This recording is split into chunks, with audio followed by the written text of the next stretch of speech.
Everybody, welcome to PackReacts. I'm your host, Jeremy Hadler, along with Mike Arvonio as our other co-host. And tonight we'll be talking about the Green Bay Packers defense this upcoming season. Will this be Joe Barry's last season with the Green Bay Packers? Soon we'll tell from the season. A lot of disappointment from last year as they headed into being one of the best defenses this past season. They were disappointed, but they were strong towards the end of the season. And we hope that they can do it again. They hope that we can have a good season with them. That's what we're hoping for. But won't be surprised by the disappointment. Mike, what are your thoughts of this upcoming defense? No intro today? Well, I didn't have an idea for intro. No, like your Jeremy Hadler song. Oh, well, I always like to have a cold open, then put it going. Okay. Sorry, what was the question? You're the defense. What do I think about the defense? Yes. I think we need to turn the D train into the D boat. Uh-huh. No, we need to have a stronger year than last year. We thought we were going to have a great defense last year, and it wasn't as advertised. And, I think it all starts up top. It starts with the coaching. It starts with, the veterans on the team, which there aren't a lot of veterans, but it's a young team, and especially on the defensive side of the ball, there's a lot of new young pieces, especially with top draft picks. So guys like Kenny Clark, guys like Preston Smith, even some of the younger leaders like Jair and Rashawn, they need to step up and get these young guys on the same page. There's going to be a lot of opportunities for leadership from guys that might not have been there in the past on both sides of the ball. So, leadership from places you wouldn't expect, young guys stepping up. That's going to be the name of this Packers team this year. Mm-hmm. Now, they did address some of the issues. They got more help out there, but there's a little bit of depth trouble with the nose tackle position. But they got good depth on linebackers, good depth on the safeties. They got like 7 of them. Got good depth on the corner, so they're good for depth except the nose tackle. But with the starters here, you're not going to have Rashawn Gary start the season probably. Preston Smith's last year with the Packers most likely. You got the 2 linebackers, Quay Walker if he's smart to play. Devondre Campbell. You got Devontae White, which I think he'll have a good season. Kenny Clark, another good season. TJ Slayton, I've heard a lot from. Jair is always one of the best CBs in the league. Safety, a huge concern in my opinion. And then we got Rasul Douglas on the other side, Eric Stokes in the nickel. So this team, I think, can do it. It's just, can the guys step it up? That's my question. Yeah. I mean, I think the defensive side is definitely can take a step. I mean, we didn't lose a ton of pieces of the defense. It's just the offense obviously has a huge overhaul, but there's no reason why the defense can't succeed this year. There really isn't. So, like you said, Rashawn's probably not going to be back until a few weeks. So that's going to be a little bit of a tough spot, but at least it'll give people like Luke Van Ness time to develop on his own. And then hopefully by the time Rashawn Gary comes back, they'll both be, a fierce duo. But yeah, the defensive side, I think there's definitely a lot of room for improvement. And if we don't see any room for improvement, I think we know our answer. I think it's Joe Barry's time has came in Green Bay because, we had a defense that's supposed to be very talented, and last year was underwhelming. If you have another year that's underwhelming, when the defense should be the leader of this team this year, I think that's all we need to see at that point. Mm-hmm. Now, what do you think is going to be more of a stronger suit for us? The secondary is going to be better, or the run defense is going to be better? I would say, I hate to say this because it's never been the case. I would say the run defense. I think up front, I think we're good. I think, obviously Kenny had a down year last year, but I don't envision him having another down year this year. I think he'll pick it up. Mm-hmm. We got Slayton, I think, had a decent year last year. I think he's on the upside. So I think he has an opportunity to really own a role in this defense this year, TJ. And I think that, I think it's going to be a good opportunity to show himself, and I think he will. You have guys like Devontae Wyatt, who I think is going to take a step. Rashawn Gary, his first year didn't do a lot. Neither did Wyatt, but I think this is his year to take a step there. And if he doesn't take a step, that's going to be a little bit concerning. But I do have a feeling he will. We made a few draft picks this year on the defensive line. So I think the defensive line is going to be improved. But really, I think our inside linebacker position, with Quay Walker in year 2. Quay Walker was a little bit of a hothead last year with those 2 ejections. Can't have that happen. But other than that, I liked a lot what I saw from him. So, I think he's really going to come in on his second year in the league. And I think he'll play well and really help this run defense out. And, you got Lucas Van Ness in there now. Rashawn Gary coming back, maintaining the edge. I think the run defense can be decent. The secondary is kind of tough with the safety position being large unknown. Obviously, Darnell Savage needs to take a huge jump this year from what he's played in the past few seasons. You got guys like Jonathan Owens. You got some young guys in there, Anthony Johnson Jr. Obviously you got Rasul on the outside still. Obviously Jair, I envision Jair have another good season. Rasul, Eric Stokes gonna be a big year for him. Can he come back from his injury and play well, because he looked good his rookie season? Yeah, he rested a lot before the injury last year, and this is a big season for him. I think it could be the opportunity of him getting the 5th-year option or not is this year. So Eric Stokes probably will be back for the beginning of the season, right? Yes, he's going to be back for the beginning of the season. It's only Rashawn that was the question, which he's going to be out probably the first 3 or 4 weeks. That's my guess. Right. So I think Eric Stokes has a chance to take a step this year. Better, otherwise that's going to be a concern. I think the defense overall has a chance to be complimentary. I think they're going to have a tough task, considering I don't know if the offense is going to be on the field for a ton of time, but it could be. I think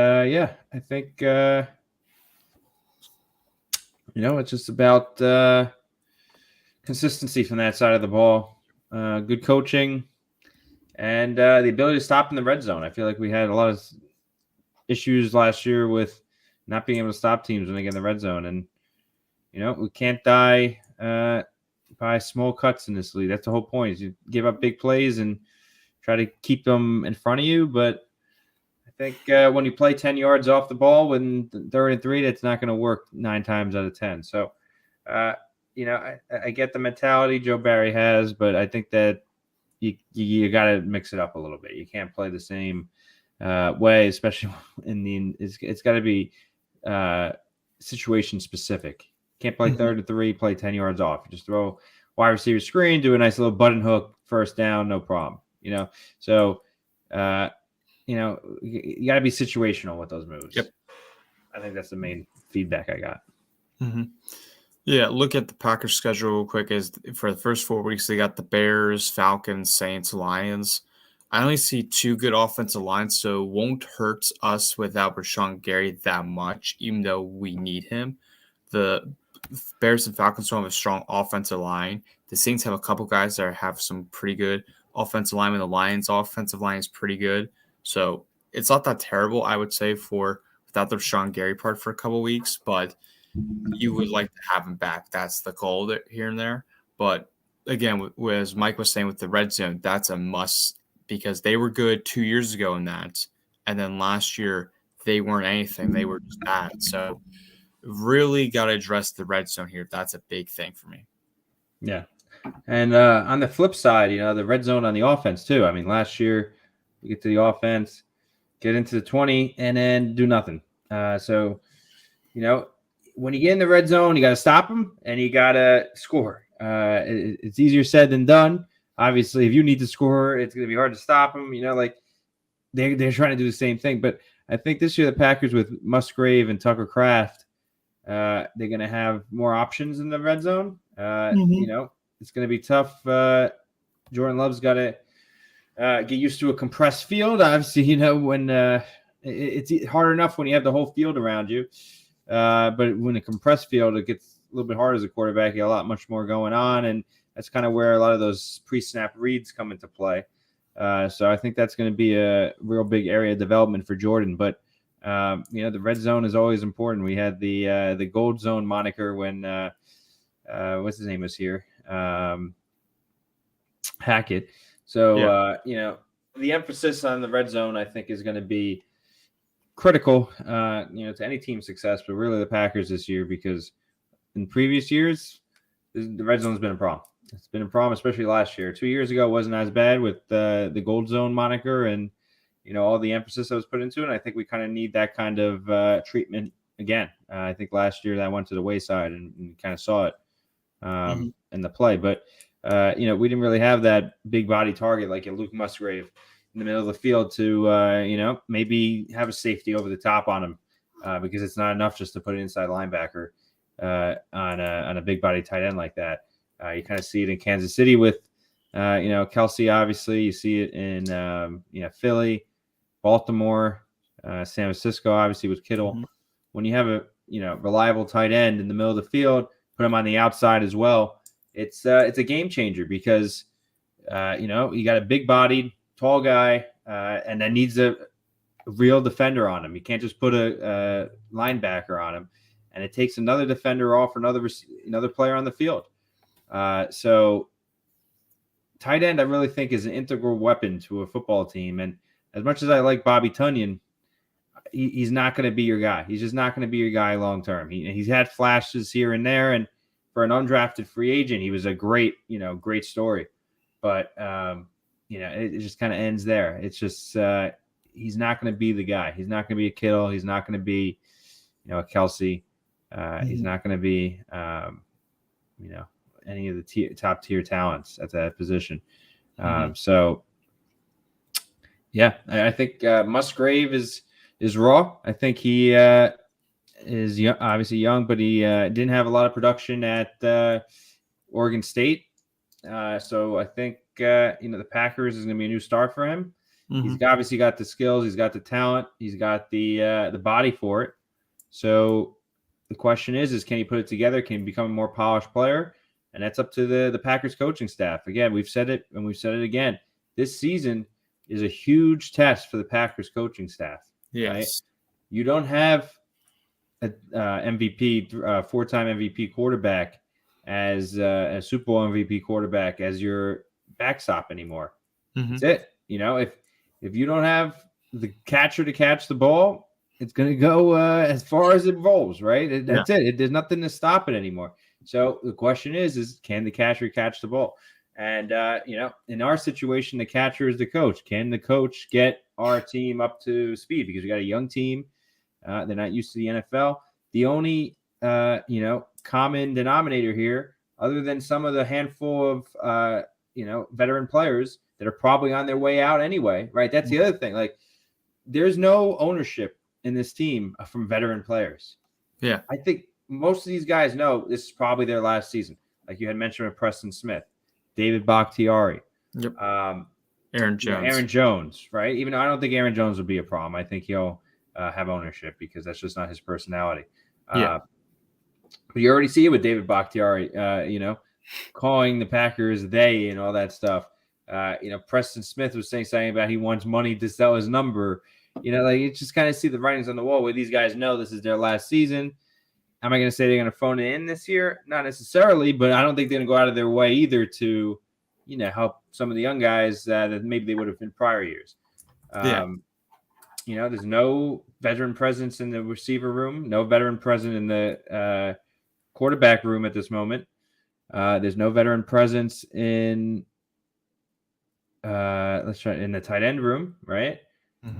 There's no veteran presence in you do in the running back room, you do in the offensive line room. However, like I said, it's Bakhtiari is the main one, which I think he's probably gonna be a little bit checked out.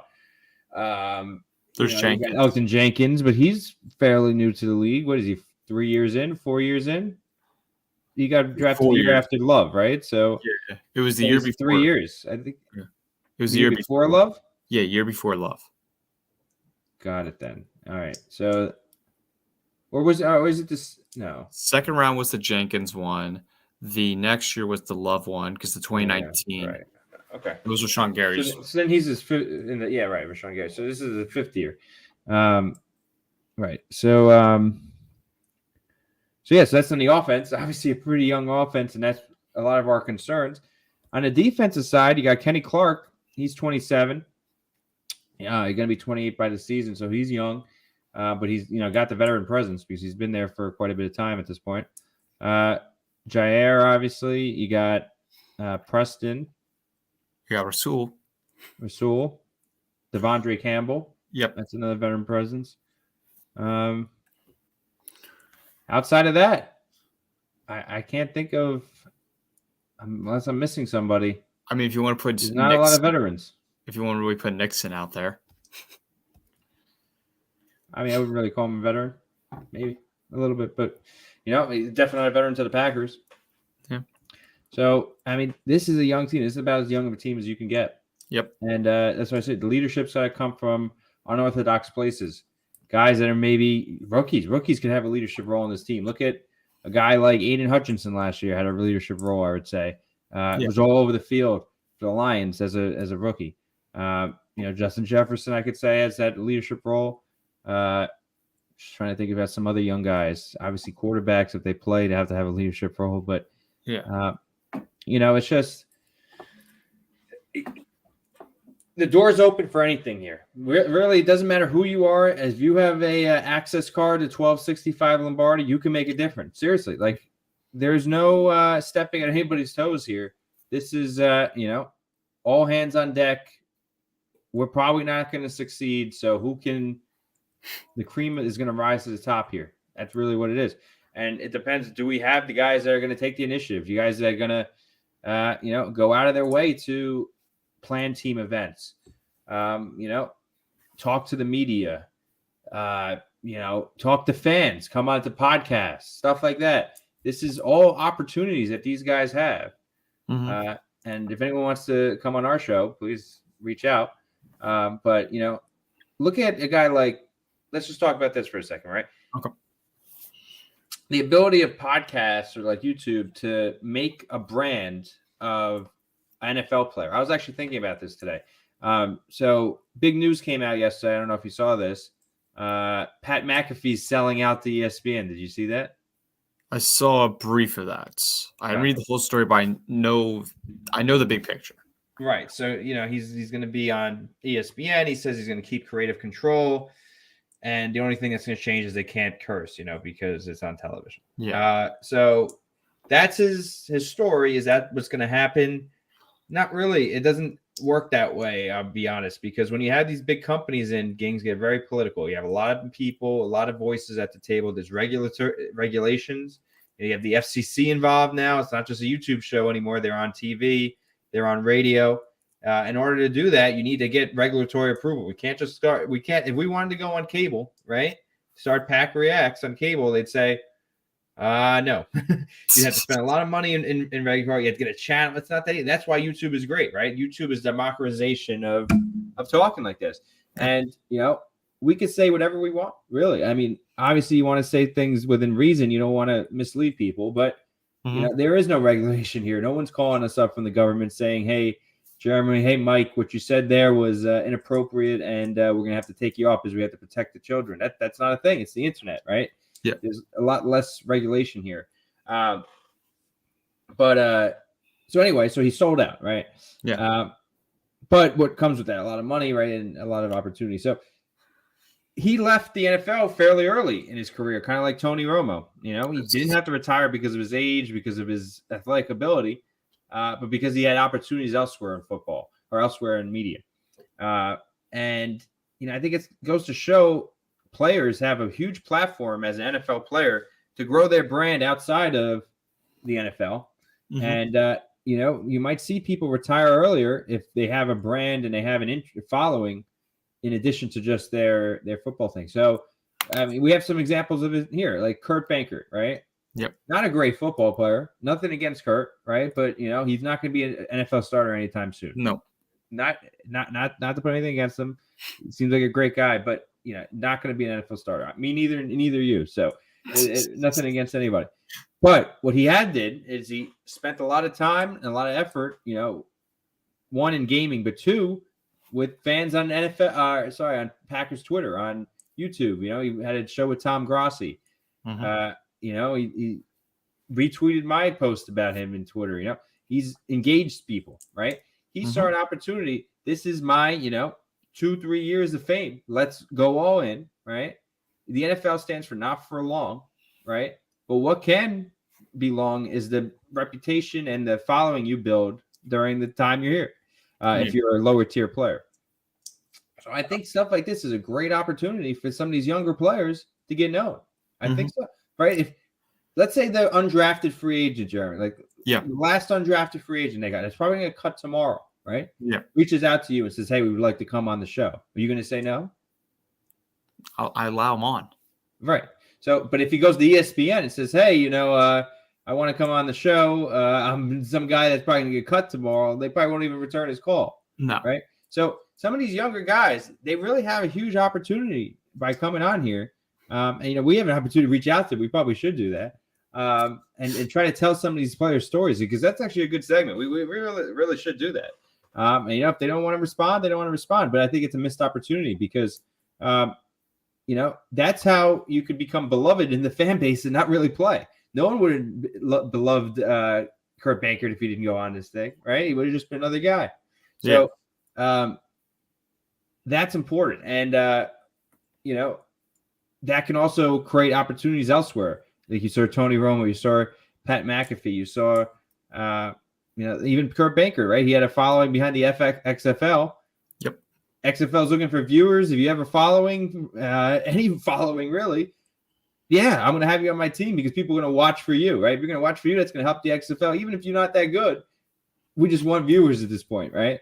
So, I think that it's a huge opportunity. Stuff like this is a huge opportunity for some of these younger players that are fringe guys that might not make the team, but can make a name for themselves within the fan base. Because ultimately, the fan base is what matters to these guys. That's how they make their money. The fan base doesn't care about them.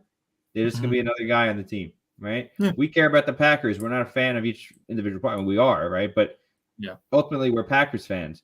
But the way you differentiate yourself as a player is to put yourself out there. And, some guys do it better than others, but I think that's important. I think that's super important.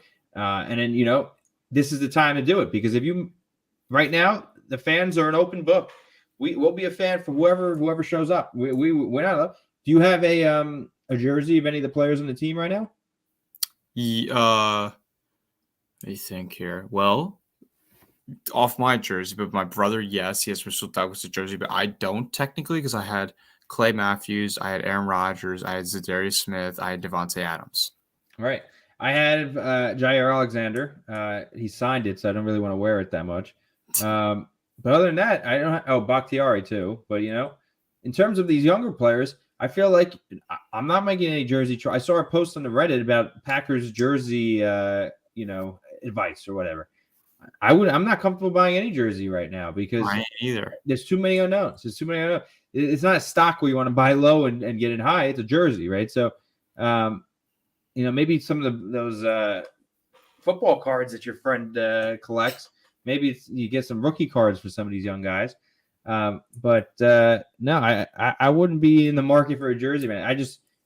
There's too many unknowns for us to have a clear picture of what's going to happen in this team. But what is the path is clear. There is no, there's no getting out of line right now. This is, can you step up? You're going to be, you're going to be the guy. That's it. We just need somebody to step up. It's a clear path straight ahead. Mm-hmm. Yeah. I also wanted to go back to how you mentioned with the players and the branding. Refs, they retire early because they're getting offers from like Fox or like broadcasting networks, whatever. The best refs are being taken away from the game. That's been a huge thing. So that's why a lot of more people are getting more annoyed with the refs, because if you had the better refs knowing how to do their job, it make the game much easier too. Well, yeah, I mean the main analysts that are referees, Dean Blandino, you got Mike Pereira, right? They actually weren't referees; they were heads of head of officiating. So I don't know who's in the position right now. I got to be honest; I'd have to look it up. But the one thing about that job is there's only one, right? So they kind of hit the nail on the head, the right timing there, because they have that job probably until they decide to give it up unless some scandal happens or something. So I don't know if there's going to be a lot of openings there. Although, there's definitely different players in the market right now. You got Amazon, right? You got Peacock. Yeah. Although Peacock is really just NBC, so I'm sure it's going to be the same Did you hear what broadcast team as NBC? Go ahead. Did you hear what Peacock's going to do? Yeah, about the playoff game? Yeah. Yeah. I'm not a huge fan. I think this season, I was all for it going on streaming, right? Because in the past, you had to get DirecTV. But what DirecTV did, because I was never going to get the dish on my house, it just was not realistic for me. So we used to have to go to the bar. But what they did do is they created the streaming for college students, right? And if you lived in an apartment or something, you couldn't have the dish. And that was reasonable. It was $25 a month for 4 months with the college discount. So $100 a year. You could watch any game. I was willing to pay it. I think it went up to $30 a month. I was willing to pay. That's what I did. But it seems like YouTube TV, now that it's on stream, they want like the $500 and there's no college discount because they say you don't need, what do you call it? Everything's streaming, right? Yeah. So it's a monetary discount, but they want like $500 and there's like $100 discount if you do it like 6 months in advance, but maybe over now. But they want like $600 for the season. Yeah. That's a lot of money. I don't know if I'm willing to spend $600 for the season.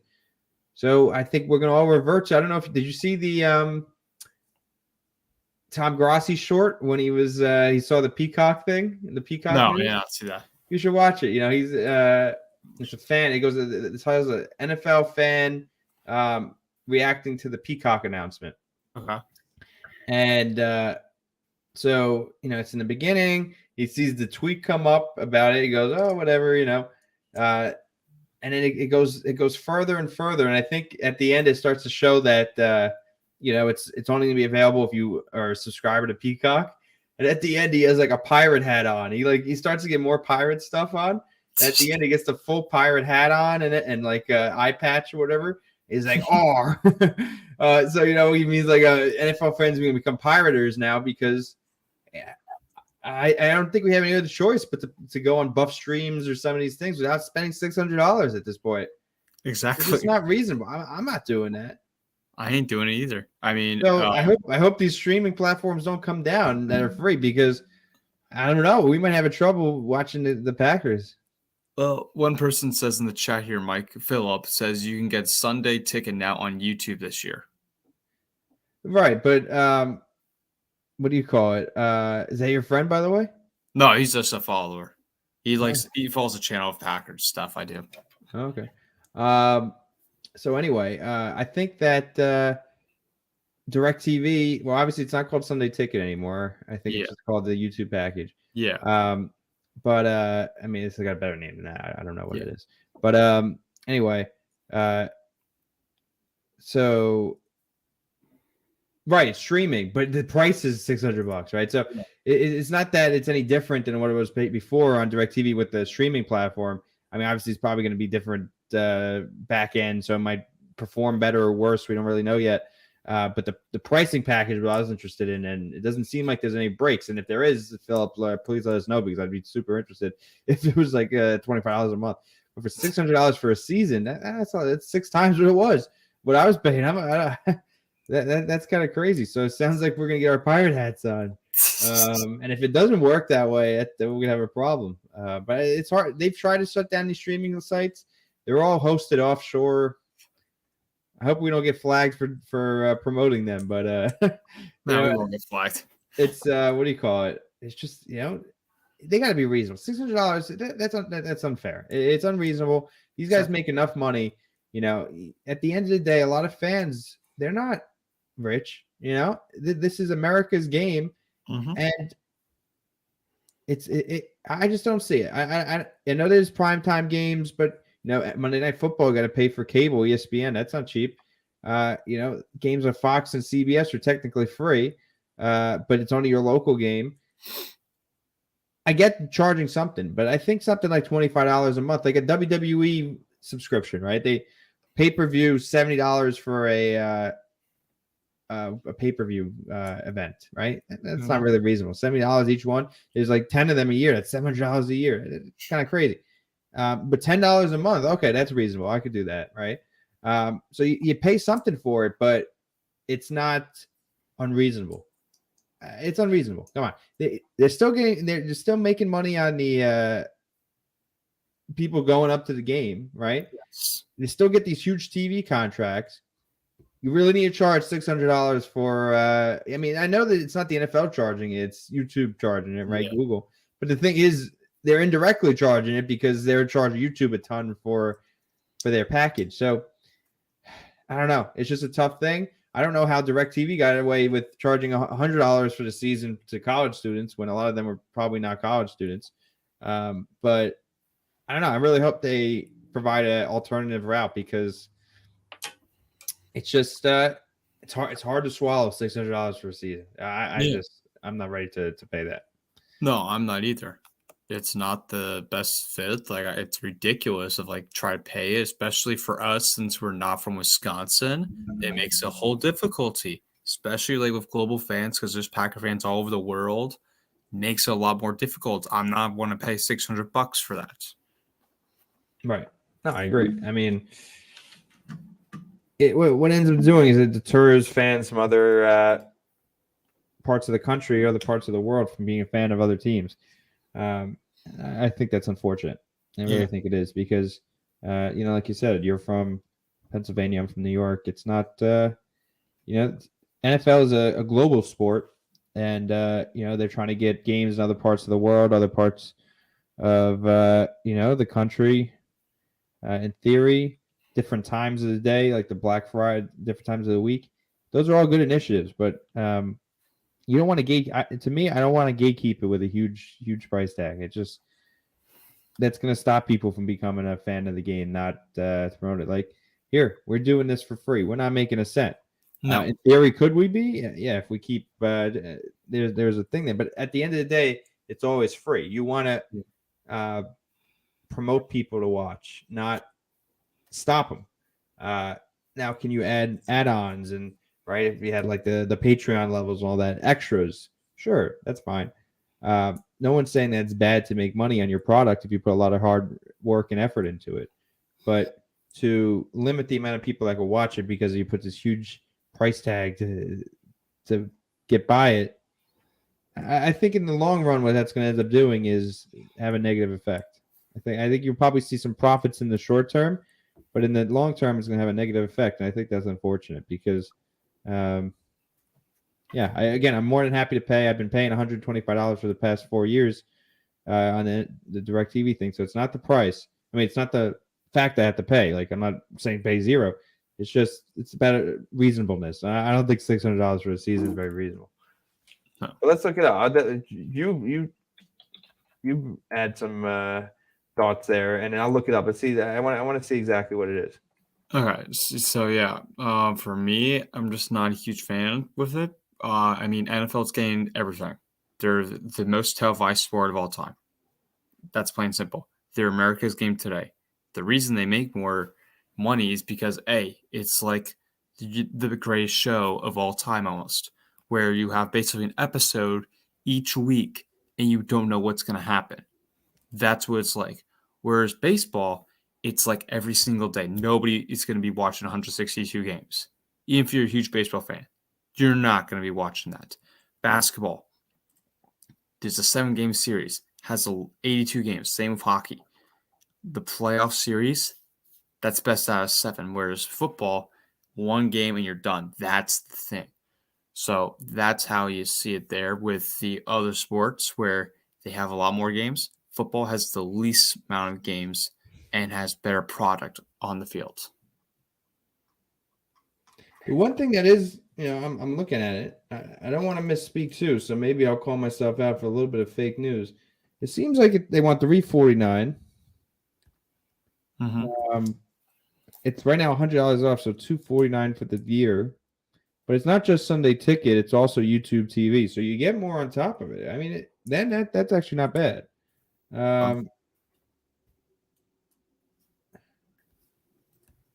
don't know. Maybe I have to do some more research. Maybe I haven't understood it well enough. But that seems crazy to me. I don't think it is. I think it's $73 a month. I don't Yeah, know where they say $249. Maybe you have to get the $73 a month and then pay $249 on top of that. I guess so. Yeah, but you could do it as a standalone service. I don't know. If anyone in the chat knows, let us know. It seems like sorry. So right. So if you just want NFL Sunday Ticket on YouTube, it's $349 even after the $100. So it's $449. And then they're giving you $100 off right now, but it ends on 6/6, so there's not much time for that.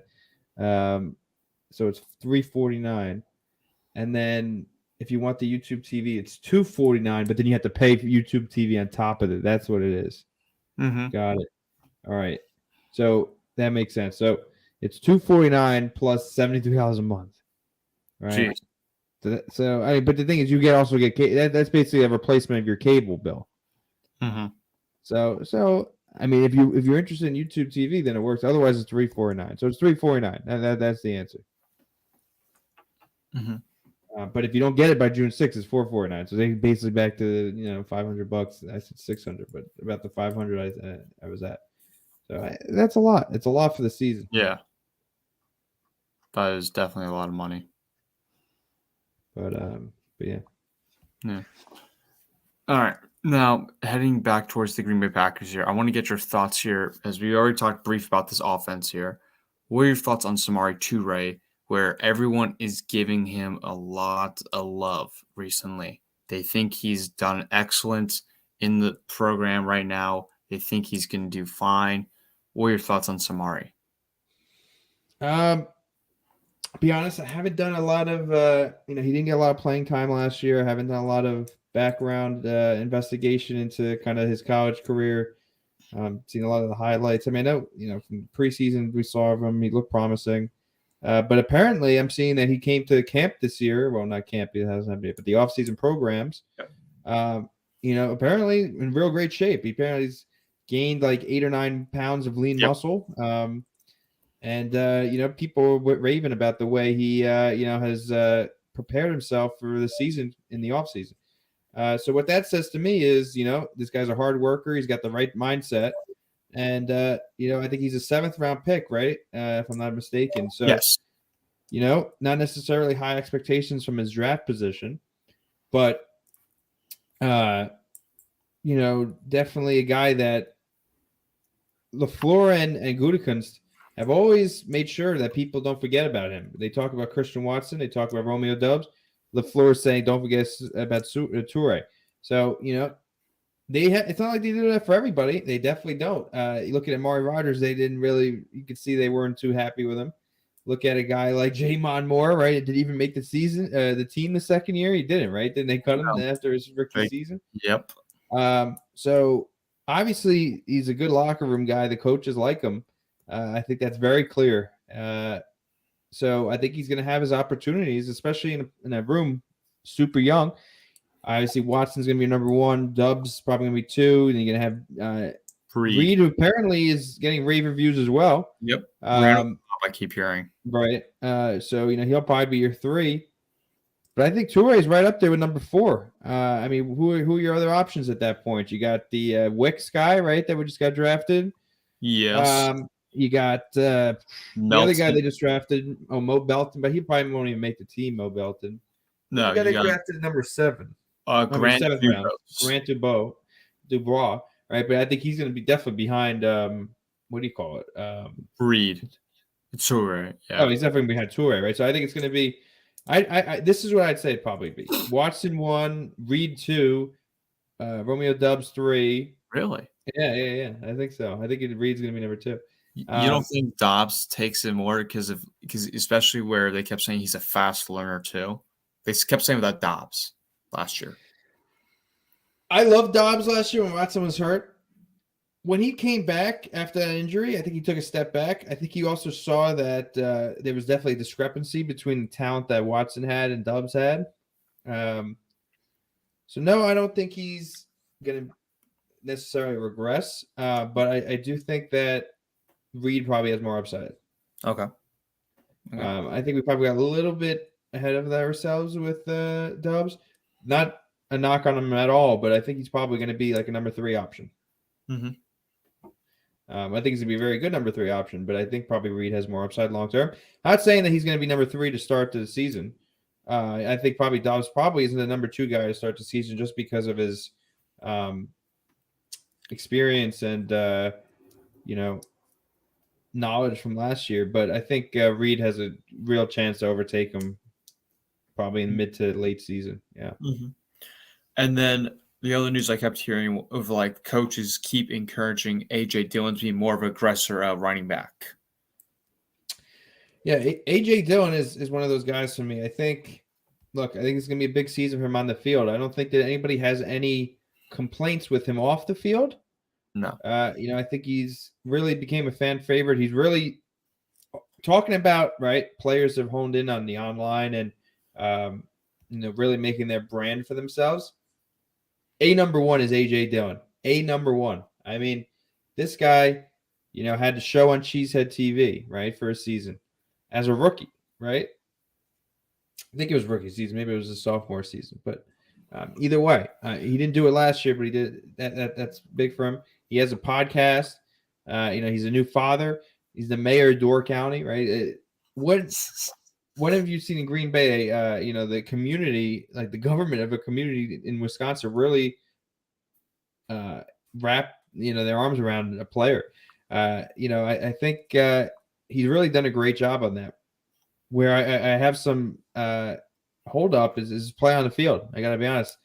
I just don't think he has lived up to his second round draft status as a running back. I mean, you got guys in the second round. You got,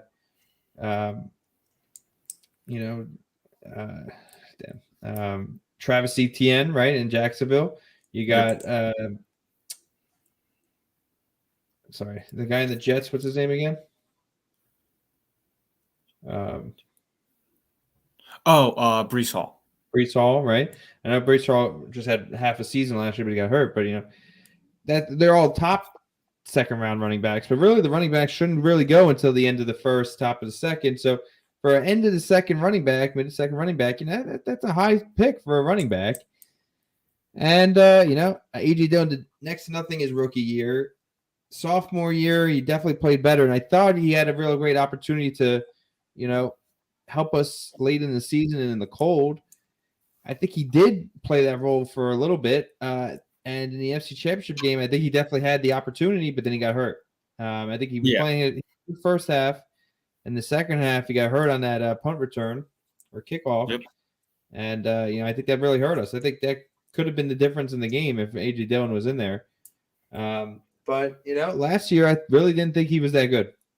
And it's a year that I thought he had an opportunity. I thought he definitely had an opportunity, and he really didn't look well last year. And I thought that was a big, big disappointment to come back from, a decent sophomore season and kind of take a step back in his third season.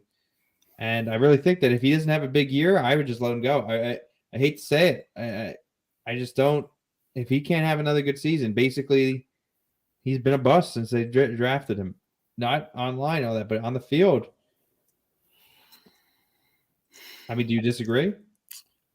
I keep him I would just keep him because we don't know what the situation is going to be with Jones and A.J. Dillon. Also, we don't know who good running backs are upcoming the draft or who's going to be available next offseason. I think it's better for us to keep Dillon just because he's cheaper. And I think he could elevate more on his own than how it is with Jones and Jones, I feel like. Oh, we got some people in the chat right now. Oh. Allison, thanks for joining, Allison. It's going to feel weird without Aaron Rodgers there. Been there 18 years playing for the Packers. Now I'm Jordan Love. He's playing for the Packers. He's got to beat the Bears now and kick him when I'm down. Shamrock. Yeah. No, it's definitely gonna be weird.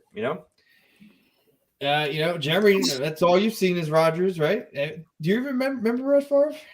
Did you watch when Brett Favre was a quarterback? When he was with the Vikings, I remember.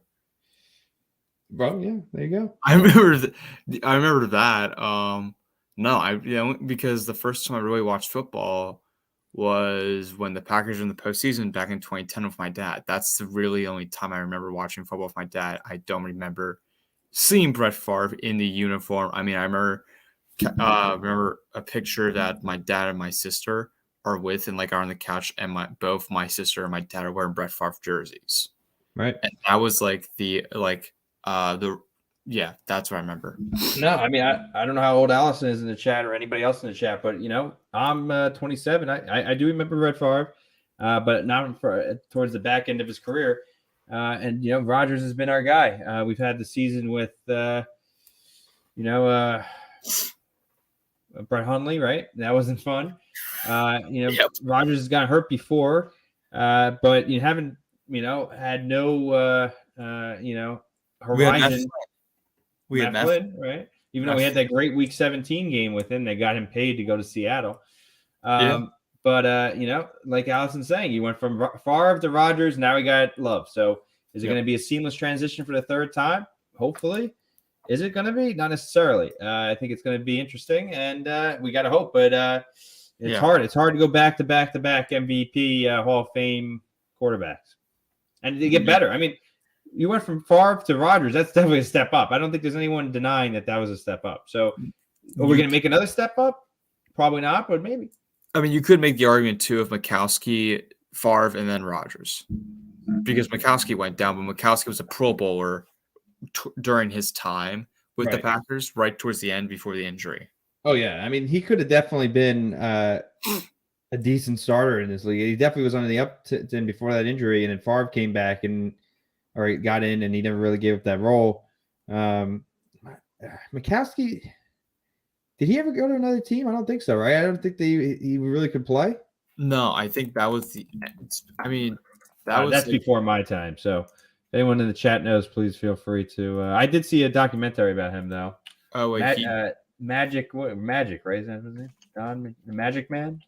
Oh, he did. So he went to the Colts for 2 seasons as a backup, and then he finished his football career with the Detroit Lions. And then in the 95-96 season as a starter, he did face the Green Bay Packers in 96 against Favre on November 3rd, completed 15 of 32 passes for 153 yards, a touchdown, and no interceptions, and a 28-10 loss, sacked 5 times. Right. So, I mean, I guess there is some, of a sample size outside after the injury, but, I don't think it was ever the same. So, yeah, but he could have been. I mean, I wouldn't say we went back to back, with Mikowski. I think it started with Favre, but it could have been. I mean, never know what would have happened if he didn't get hurt. Mm-hmm. Yeah, that's the interesting factor there. I mean, we traded a first-round pick for a guy nobody knew about, and that was Brett Favre. Yeah. Yeah, I don't remember what exactly they saw that got the first-round pick. Was he a first-round pick when they drafted him? No, he was not. He was like a second-round pick. Second-rounder. He was a second-rounder, and it all came because of Ron Wolf. Some buddy of his told him to go watch this kid of how strong arm he had, and then Favre went to go watch when the Packers were playing the Falcons the one time, and they never let Favre play because of Jerry Glanville. He never let him suit up at all. He just only gave him the third. He was not the backup. He was the third guy, third backup, and they just saw him practice, and Ron Wolf saw something in him at that time. Obviously this is way before our time, but in 1992, I wasn't born yet. So I'm reading on Wikipedia. Apparently, they picked him with the 33rd overall pick, so that would be actually a second rounder now. But that was so it is a second round. So okay, so he's basically a first rounder. Yes, right. So it was the first pick in the second round. So it's not like he's he was basically the end of the first. Yeah. And Apparently, the coach at the time, Jerry Glanville, did not approve of drafting him Favre and said it would take a plane crash to put him in the game. That's what he did, is like he let him like suit up, just because if you ever watch the Brett Favre documentary of the football life, he just taught. It says at Jerry Glanville, he'll let him shoot like in for like maybe 5 reps of a practice, and then he's done. Yeah. So that's one of the more unorthodox trades I've seen. It's very rare that you get a player that you draft in one round and you draft away that could have been the number 1 overall pick in theory, right? It was they drafted him for the next season. They traded for the next season, right? Huh. Yeah. 17th overall they traded. So he went from 33 to 17. I mean, that wasn't bad for the Falcons at the time. I mean, I'd probably rather have Favre than, looking back. But if they weren't going to play him, that was a pretty good return for them. So, yeah. I mean, it was a good draft by the Packers, and we all saw what happened there. But yeah, I mean, it kind of worked out. Obviously, it worked out for the Packers. Kind of worked out for the Falcons. They weren't going to play him. But they probably should have just kept him. Yeah. Probably should have. Yeah. But yeah, no, you go from Favre to Rodgers to Love, and we'll see if we love Love's performance or if we're begging for more. Yeah, we'll see what happens. But yeah, thanks for the comments, guys. Always interested in getting some people's opinions and interaction. So seems like we got some people tonight. That's good. Yeah. So we got that. As we go back, as I like to, I mean, we got this before it happens, the news, which was Packers hired somebody new, Joey Lane, who is going to be the new salary cap analyst for the Green Bay Packers. He spent more than a decade with the New Orleans Saints and followed Ryan Pace to the Bears and spent 8 seasons in Chicago as the director of football administration. People, if what I'm reading from this article, he's a new salary cap wizard to help out the current cap wizard, Russ Ball, to help navigate the cap space of what they should do and whatnot. Now, I think this is a great move for the Green Bay Packers or the front office. It helps out with the salary cap, as we've already got rid of Rodgers' contract. That was a huge salary cap issue.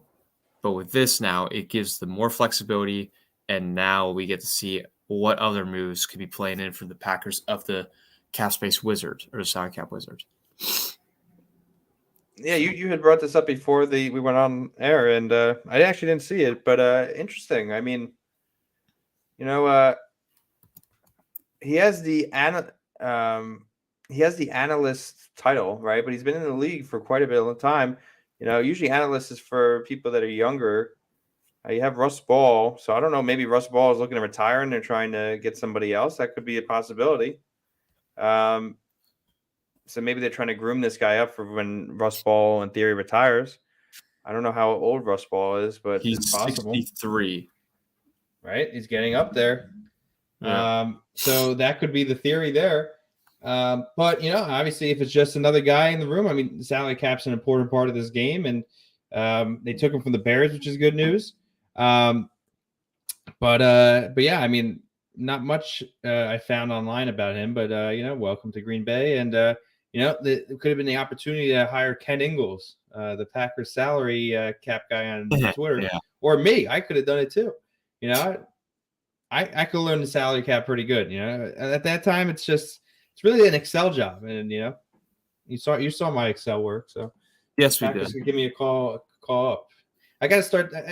I was trying to learn the salary cap more and try to give Ken Ingalls a run for his money. Might gonna have to, because maybe I'll work for the Packers one day and take Russ Ball's job, or now Joey Lane's job. Yeah. Oh, we got another comment from Allison. Where am I at? I think I messed the message up.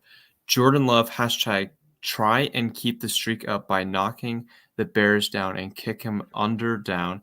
LOL. Just kidding. But Aaron said to the Jets they're looking at a different staff and coach. And then she also brings up they were looking at different staff and coach. Why Barb did that, but with Aaron, they're looking at a whole different staff and coaches. He told the Jets nice picture because they said that. Huh? like the hashtag, try and keep the streak up by knocking the Bears down and kicked him under down. Okay. Yeah, I mean, here's a question. We're going to have a new owner for the Bears this year. Is it going to be Jordan Love? That's what we hope for. Right? It's not going to be Rodgers. I don't even think he plays the Bears this year, right? Unless they play him that 17th game, the AFC, I doubt. So there's going to be a new owner of the Bears this year. Who's going to be? We'll see. Let's see. Who do they play? They play the Falcons.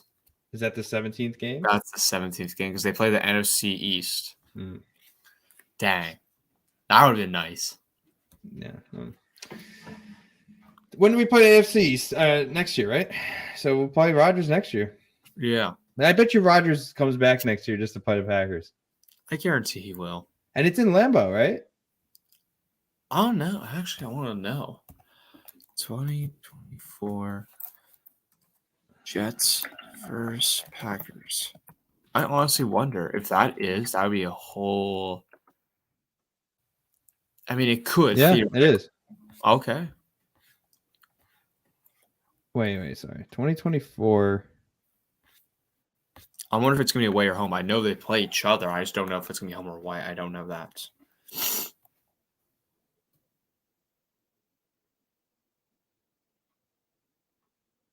Oh, wait. No. No?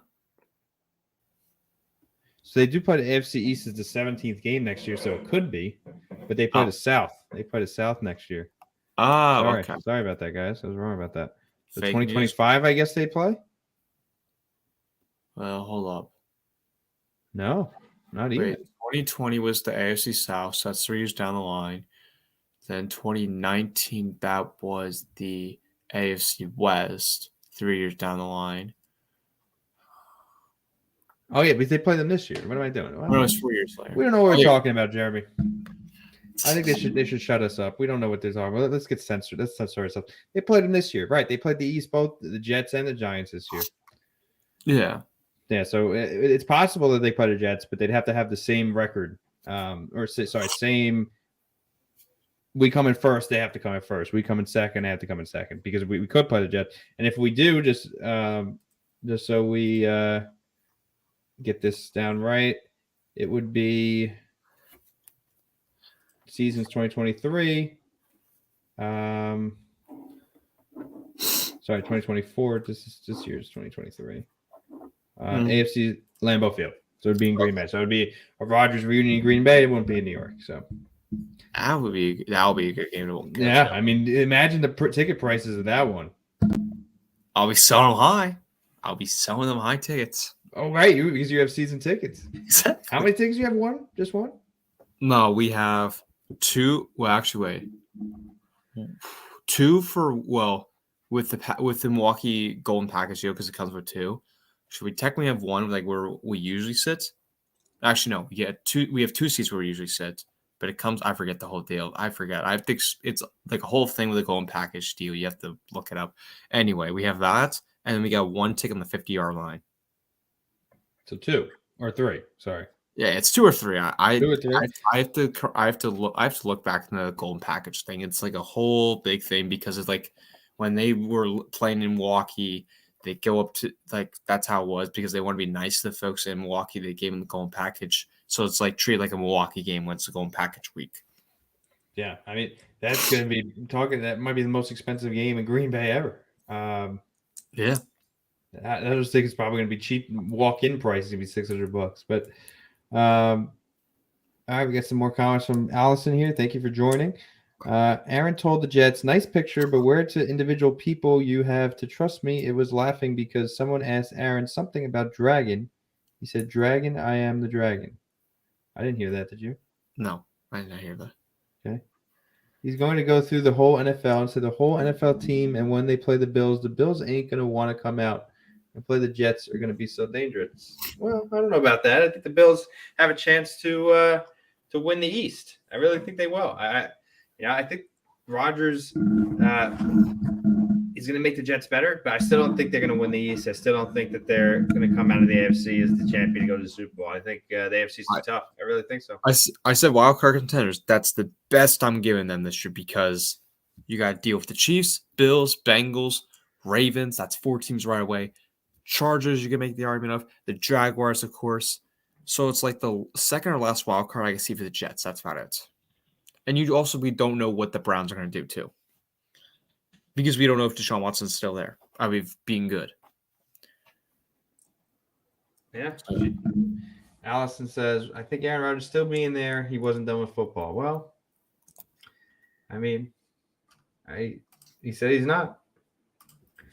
So, I think Rodgers could use a change of scenery. I think that's kind of where he was at his career. He wanted to play for somebody else. Is what it is. But you kind of saw he had that week where he was at, OTAs. He was working with Lazard. He was a part of the team. Been pretty quiet recently. He went to what do you call it? The Kentucky Derby. Yep. I haven't heard of him since. Nope. Sounds like the Rodgers we know, So I think he got people's hopes up, and I think he's going to show up for the mandatory stuff. He's not going to be around forever. He's got too much going on. He's got too much money. He's trying to, has his house in California. He's trying to travel. He's just done with this part of it. That he's not a kid anymore, and I think he's going to show up for training camp, be ready to go. But is he going to be there for the non-mandatory stuff? I think he was in the beginning to keep people off his back, like, let's get some nice photo ops. Like he said, why he didn't do it in the past in Green Bay. But I think we're going to be here more quiet than anything from him. Yeah. And Allison, what Jordan Love said, if they keep Aaron Rodgers, he wants to be traded. Well, I mean, that makes sense, right? I mean, if you got traded for, what do you call it, given a job and said, well, we're not going to give you your job for 5 years, you're going to be stuck behind somebody else. Probably there's not a great opportunity for me. I want to go somewhere else. So I don't hold that against Jordan Love at all. I think he, has been more than reasonable, more than, really professional in his actions here in Green Bay. So if they did bring back Jordan Love, Rodgers back this year, I would have been all for either. I think the Packers had to trade Jordan Love. There's really no option at that point. So you got to a crossroads. You had to make a decision. We knew that when they drafted him. It's stuck in the middle of the river, as we said for weeks, Mike. Yep. You had to do something. And staying to Rodgers is just doubling down on something that was over. So, That's definitely. Yeah, there was that. I mean, and Allison, about being stuck between two teams. Look, you can root for Rodgers all you want. That's fine. But ultimately, Packers fans, right? It's tough to say you're going to be a Jet fan too, because we have a lot riding on the Jets doing bad because of that draft pick. That draft pick could be as high as number 1 overall pick. The Packers could win the Super Bowl this year, and in theory, have the number 1 overall pick next year. Look, you want to root for Rodgers? That's fine. I'm probably going to root for Rodgers personally, but I want them to lose at the end of the day. Like, I think you can't root for the Jets as a team to win. You can root for Rodgers. Definitely root for him not to get hurt, because if he gets hurt, then we won't get the first round pick. Well, right? It's only 11.5 games, I believe he has to play. It's 65% of the snaps he has to play in the season. Right. So definitely don't want him to get hurt. Not that you'd want somebody to get hurt anyway, especially a guy that is integral to our team. So for many years, I wouldn't want to get hurt. Absolutely not. But I'm just saying, it's tough to say you're going to root for the Jets when you're a Packers fan.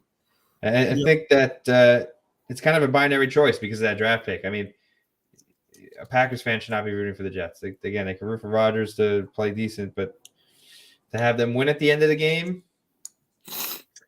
I want that draft pick. I want that high draft pick because the what do you call it? The Packers they need every high draft pick you can get. And in theory, let's say the Jets are the worst team in the league next year, and the Packers win the Super Bowl, right? Not going to happen. But that's a huge. Imagine winning the Super Bowl and having the number 1 overall pick, right? That's the value of this trade, right? Is that we're not locked into a position. It could either be 33 and 32, which would suck, right? If the Jets won the Super Bowl themselves.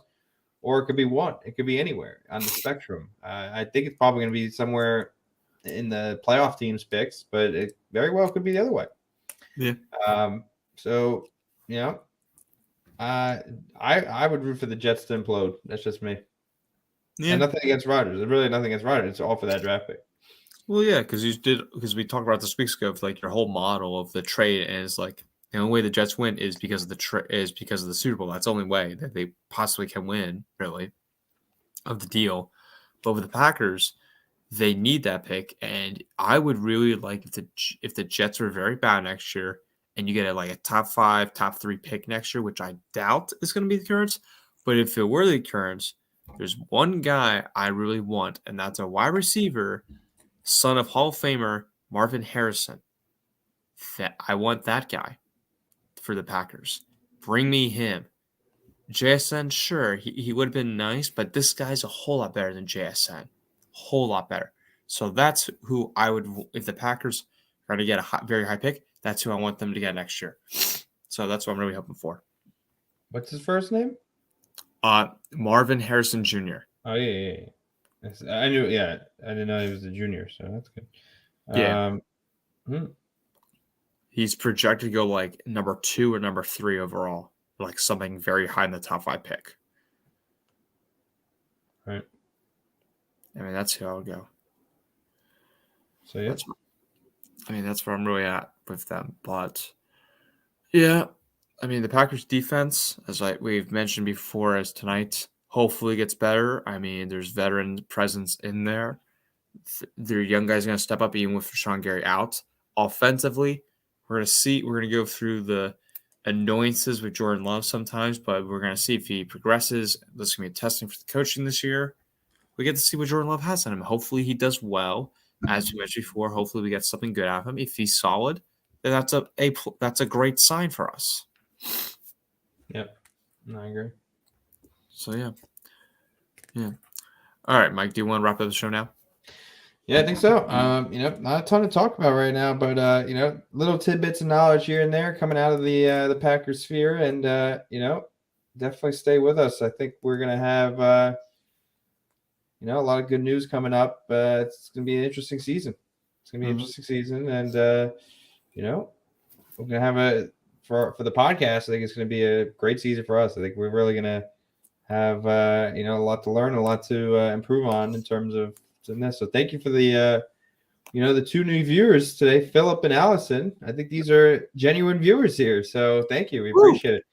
Just so you know, we usually do Thursday nights. Feel free to we're doing our outro, but follow our Twitter page. We try to post. I got to do better about posting it in advance so people have some heads up. But we try to post as much notice as possible to know that there's a show coming up, and we're always happy to interact. And I saw Allison was saying that she was talking to the mic, so that was some of the mix-ups, but that's all good. No problem.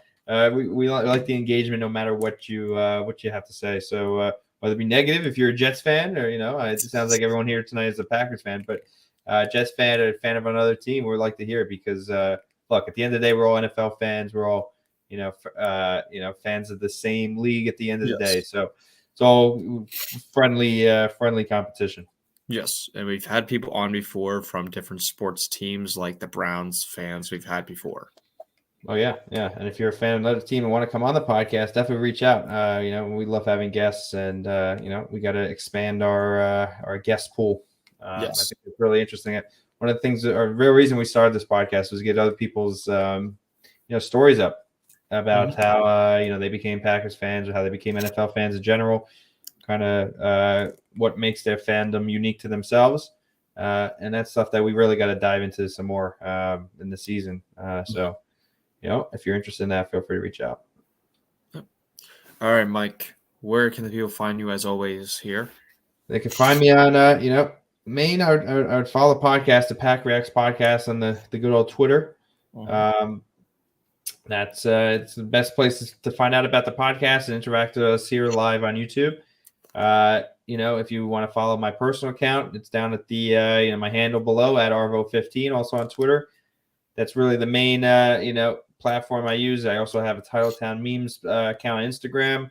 Post on it quite a few from time to time, some Packers memes, and then also just Arvo15 on Reddit. So that's the main places you can find me talking about the Packers. We're not huge bloggers or anything, but we're trying to expand our reach this year. So we're definitely going to have some good guests in store, probably later in the off season, earlier on in the season. And we definitely want to, like I said, get more viewers involved. So definitely stay tuned and definitely reach out if you have any ideas. We definitely want to hear about it. Folks, you always know where to find me. The YouTube channel, as always. Make sure you leave a like on this stream. Subscribe to the channel if you've not done so already, please. 250 is the goal for the summer. 250. Now, we're not that far off here. We're only about 16, 17 subs away. So that's the goal for the channel. Upcoming videos besides the podcast, we got the GOAT series came out today of the greatest defensive end of all time I had today. Mike would probably love it, even though he probably didn't watch the video today. I haven't watched it, but I gotta watch it. All right. But we still got to do the safety one. Sorry, Yeah. we gotta plan that. Text me after the show. We gotta figure it out. Okay, so we'll figure out the safety parts. I'm going to be throwing other videos like outside linebacker, middle linebacker. I'll be doing that, and cornerbacks. So I'll be filming this week and try to get some videos out here and there. So, yeah. I have a new segment I just thought of. I don't know why I didn't think about it till today. All right. Don't forget to subscribe and hit that bell. I got this from work. It's they gave this out when my company became listed on the New York Stock Exchange. So there we go. Don't forget to hit that bell. All right. Yep. All right. And now, what do we do as always, Mike, here on this channel? We have a nice outro. It's pretty simple. If you're a Packers fan, you should know this. So, guess you want to kick it off, Jeremy? Let's kick it off.